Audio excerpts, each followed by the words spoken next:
আসসালামু আলাইকুম দর্শক, ওয়েলকাম জানাচ্ছি পারুল ফুড কিচেনে আর একটা নতুন রেসিপি দেখার জন্য। আজকে আমি সিম্পল একটা রেসিপি কিন্তু মজাদার রেসিপি শেয়ার করতে চলেছি। আজকে আমি শেয়ার করতে চলেছি লাউ শাক ভাজি, আলু এবং শুটকি দিয়ে। এই লাউ শাকটা ভাজি করলে দুর্দান্ত হয়, আপনারা ট্রাই করতে পারেন। গরম ভাতের সাথে অসাধারণ লাগবে। চলেন তাহলে শুরু করা যাক। কথা না বাড়িয়ে এই রেসিপির প্রস্তুত প্রণালী। আমি এখানে তেল দিয়ে নিয়েছি পরিমাণ মতো। তারপরে এখানে আমি অ্যাড করে দিচ্ছি পেঁয়াজ কুচানো। আমি দুটো বড় সাইজের পেঁয়াজ এখানে কুচি করে নিয়েছি। পেঁয়াজটাকে একটু নেড়ে চেড়ে নিচ্ছি।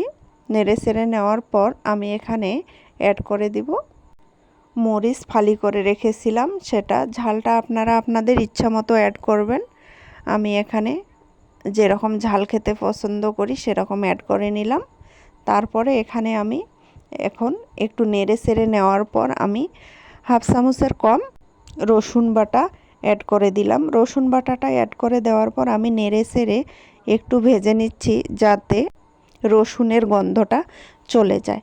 বেশ কিছুক্ষণ নেড়ে চেড়ে নিচ্ছি। নেড়ে চেড়ে নেওয়ার পর আমি এখানে হাফ চামচের কম অ্যাড করে দিলাম হলুদের গুঁড়া। তারপরে নেড়ে চেড়ে নিচ্ছি।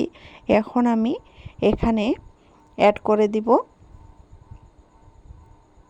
আগে থেকে যে শাকের ডাঁটা বেছে রেখেছিলাম সেগুলো ধুয়ে পরিষ্কার করে নিয়েছি, এবং আলু এরকম ঠুমঠুম করে একটু বড় বড় করে কেটে দিয়েছি। আপনারা চাইলে একটু ছোট করে কেটে দিতে পারেন।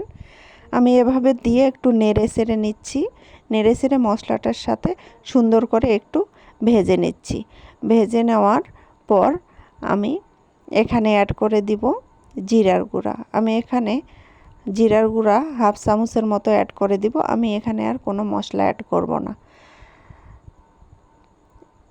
তার আগে এখানে অ্যাড করে দিলাম স্বাদ মতো লবণ। এখানে লবণটা বুঝে অ্যাড করতে হবে, কারণ শাক আছে, শাকটা পরবর্তীতে আমি অ্যাড করব, সেজন্য একবারেই আমি লবণ অ্যাড করে দিলাম। তারপরে জিরার গুঁড়া হাফ চামচ অ্যাড করে দিলাম। নেড়ে চেড়ে নিচ্ছি। এ সময় একটু নেড়ে চেড়ে ভেজে নেওয়ার চেষ্টা করবেন ডাঁটা এবং আলুগুলো। ডাঁটা আলুগুলো বেশ কিছুক্ষণ নেড়ে চেড়ে নেওয়ার পর আমি এখানে পানি দিয়ে এই ডাঁটা এবং আলুটাকে কুক করে নিব। সিদ্ধ করার জন্য আমি এখানে পানি অ্যাড করে দিব অল্প পরিমাণ। পানি অ্যাড করে দেওয়ার পর ঢাকনা দিয়ে 3 মিনিটের মতো কুক করে নেব। আপনারা আমার চ্যানেলে নতুন হয়ে থাকলে আমার চ্যানেলটিকে সাবস্ক্রাইব করে আমার চ্যানেলের পাশেই থাকতে পারেন। লাইক কমেন্ট শেয়ার করতে পারেন। আর যারা ফেসবুক থেকে দেখতেছে তারা ফলো দিতে পারেন। আমার এই সিম্পল রেসিপিগুলো যদি আপনাদের ভালো লেগে থাকে তাহলে আমার চ্যানেলটিকে সাবস্ক্রাইব করে তার পাশে থাকা বেল বাটনটি অন করে রাখতে পারেন, যাতে নতুন ভিডিও ছাড়ার সাথে সাথে আপনাদের কাছে পৌঁছে যায়।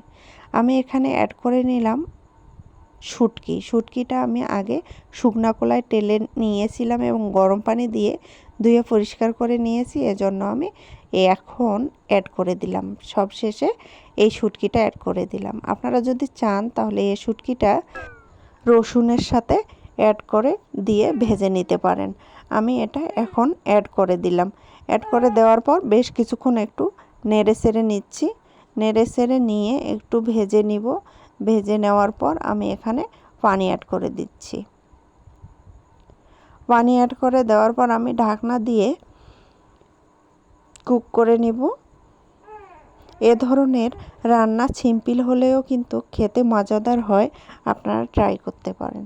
গরম ভাতের সাথে এ ধরনের রেসিপি থাকলে আর কোনো রেসিপির প্রয়োজন হয় না। দুর্দান্ত লাগে এ ধরনের রেসিপি। আমি ঢাকনা দিয়ে কুক করে নেওয়ার পর আমার কিন্তু আলু এবং ডাঁটা 80% সিদ্ধ হয়ে গেছে। এখন আমি এখানে যে শাকগুলো কেটে বেশি সুন্দর করে পরিষ্কার করে নিয়েছিলাম, লাউয়ের পাতাগুলো, সে পাতাগুলো কেটে নিয়েছিলাম সুন্দর করে, এখন সেগুলো অ্যাড করে দিলাম। সেগুলো অ্যাড করে দেওয়ার পর আমি এখানে ঢাকনা দিয়ে আর 2 মিনিট কুক করে নেব। ঢাকনা দিয়ে 2 মিনিট কুক করে নেওয়ার পর আমি ফিরে আসতেছি। 2 মিনিট পর দেখেন শাকটা কিন্তু আমার মিলিয়ে গেছে। এখন আমি নেড়ে চেড়ে শাকটাকে ভালোভাবে একটু নেড়ে চেড়ে নিব। এভাবে আলুর সঙ্গে ডাঁটার সঙ্গে নেড়ে চেড়ে নিব। এখন কিন্তু আমি আর এখানে ঢাকনা দিতে যাব না, কারণ এখন ঢাকনা দিলে শাকের কালারটা ভালো আসবে না, শাকের কালারটা নষ্ট হয়ে যাবে এবং খেতেও অত বেশি ভালো লাগবে না। দেখেন সুন্দর সুন্দর সবুজে আছে শাকের কালারটা। তো এভাবে নেড়ে চেড়ে নিচ্ছি। নেড়ে চেড়ে নিয়ে আমি একটু মাখো মাখো অবস্থায় এ ভাজিটা রাখবো। আপনারা চাইলে চচ্চড়ি করতে পারেন, চচ্চড়ি করলেও খুব ভালো লাগে। তবে আমি মাখো মাখো অবস্থায় এটাকে নামিয়ে আপনাদের দেখাচ্ছি যে কতটা লোভনীয় হয়েছে। দুর্দান্ত লাগে এ ধরনের রেসিপি, আপনারা ট্রাই করতে পারেন। গরম ভাতের সাথে এই রেসিপি তো অসাধারণ লাগে। ভালো থাকবেন, সুস্থ থাকবেন, আমার জন্য দোয়া করবেন। আর একটা নতুন রেসিপি নিয়ে আমি আপনাদের সামনে আসব ইনশাআল্লাহ। এ পর্যন্ত আপনারা আপনাদের ফ্যামিলি নিয়ে ভালো থাকবেন। আল্লাহ হাফেজ।